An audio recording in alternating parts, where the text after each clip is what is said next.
حضرت علی نے فرمایا، دو قسم کے انسانوں کی دوستی سے بچو، ایک جاہل اور دوسرا وہ عقل مند جو جہالت کی صفت رکھتا ہو۔ کسی نے پوچھا کہ یا علی، اس جاہل سے کیا مراد ہے؟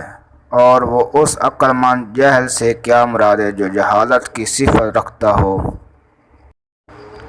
تو حضرت علی نے فرمایا، جاہل سے مراد وہ جو تمہاری سوچ سمجھ نہیں سکتا، اور عقل مند جاہل سے وہ مراد ہے جو تمہاری بات سمجھنا نہیں چاہتا۔ یاد رکھنا، وہ انسان تمہاری سوچ نہیں سمجھتا اور چاہتے نہ چاہتے ہوئے بھی تمہیں نقصان دے بیٹھے گا، اور وہ انسان جو تمہاری بات سمجھنا نہیں چاہتا وہ قدم قدم پر تمہیں حقیر سمجھے گا۔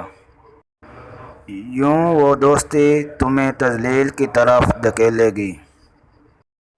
اے انسان، یاد رکھنا، انسان کا سب سے مخلص دوست وہ ہے جو اس کی سوچ کو سمجھے، اس کی اصلاح کرے اور اسے برائی سے روکے۔